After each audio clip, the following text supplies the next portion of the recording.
அன்பு நண்பர்களே, அனைவருக்கும் அன்னை சமையல் உமாவின் அன்பான வணக்கங்கள். இன்றைக்கி அன்னை சமையலில் பார்க்க போகிறது உருளைக்கிழங்கு சாதம். ஒரு 10 நிமிஷத்துக்குள்ளே செஞ்சு முடிச்சிடலாம். சைடிஷ் எதுவும் வேணாங்க. இது மாதிரி வெங்காய பச்சடி இருந்தால் போதும். குக்கரில் தேவையான அளவு எண்ணெய், 3 பட்டை, 1 டீஸ்பூன் சோம்பு. ரொம்ப சிம்பிளாக தாங்க பண்ண போகிறோம். பட்டை சோம்பு மட்டும் போட்டு தாளிச்சாலே போதும். நீங்கள் விருப்பம் போட்டிங்கன்னா கிராம்பு கூட போட்டுக்கலாம். 1 வெங்காயம் சேர்த்துக்கலாம்.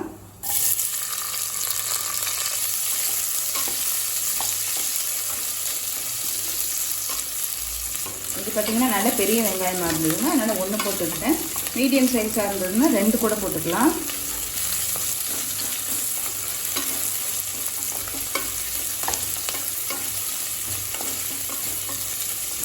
கொஞ்சம் புதினா, 2 பச்சை மிளகாய்.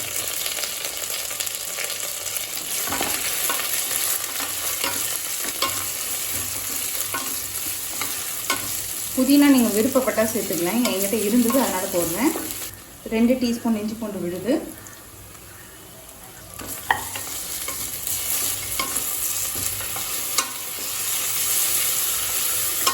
ஒரு தக்காளி,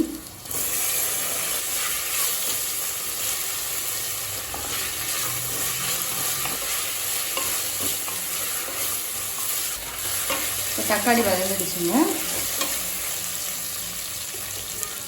2 டீஸ்பூன் மிளகாய்த்தூள், 1 டீஸ்பூன் தனியாத்தூள், 1 டீஸ்பூன் கரம் மசாலா. கரம் மசாலா நீங்கள் விருப்பப்பட்டால் சேர்த்துக்கலாங்க.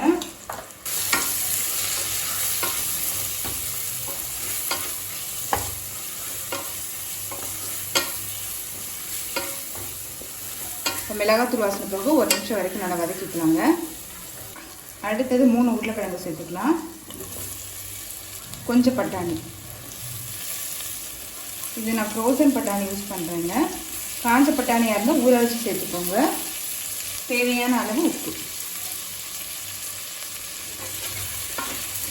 நல்லா வதக்கிக்கலாம். காரம் கொஞ்சம் அதிகமாக போட்டிருக்கோங்க. நம்ம உருளைக்கிழங்கு போட்டதுனால உருளைக்கிழங்கு நல்லா காரம் இருக்கும். ரொம்ப சிம்பிளாக செய்யக்கூடிய ஒரு சாதங்க. காலையில் எழுந்திரிச்சு ஒரு 10 நிமிஷத்துக்குள்ளே நீங்கள் செஞ்சு முடிச்சிடலாம்.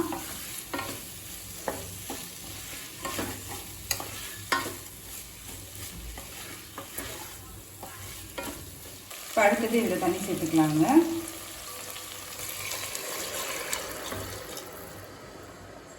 நான் 1.5 கப் அரிசி எடுத்துருந்தேங்க. அதனால் இப்போ 3.5 கப் தண்ணி சேர்த்துருக்கேன். 1/2 கப் தண்ணி உருளைக்கிழங்கு வேகிறதுக்காக சேர்த்துருக்கேன்.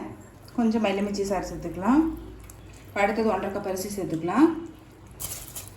நான் வீட்டில் யூஸ் பண்ணுறேன் நார்மல் புழுங்கல் அரிசி தாங்க யூஸ் பண்ணுறேன். கொஞ்சம் புதினா, கொஞ்சம் கொத்தமல்லி.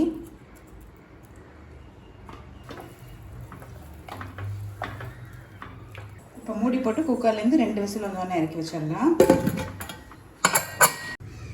இப்போ குக்கர்லேருந்து 2 விசில் வந்துடுச்சுங்க. நல்ல வாசனையாக இருக்குது. கொஞ்சம் கொத்தமல்லி, கொஞ்சம் நெய், மெதுவாக கலரிக்கலாங்க.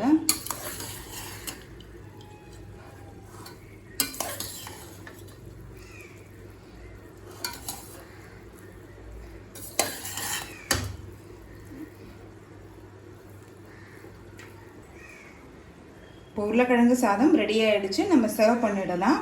இப்போ சுவையான உருளைக்கிழங்கு சாதம் ரெடி ஆகிடுச்சு. ரெசிபியை ட்ரை பண்ணி பாருங்கள். கண்டிப்பாக உங்களுக்கு பிடிக்கும். ரெசிபி பிடிச்சிருந்ததுன்னா வீடியோவை லைக் பண்ணுங்கள், கமெண்ட் பண்ணுங்கள், ஷேர் பண்ணுங்கள். இது வரைக்கும் அன்னை சமையல் சேனலை சப்ஸ்கிரைப் பண்ணாதவங்க சப்ஸ்கிரைப் பண்ணுங்கள். தேங்க்யூ.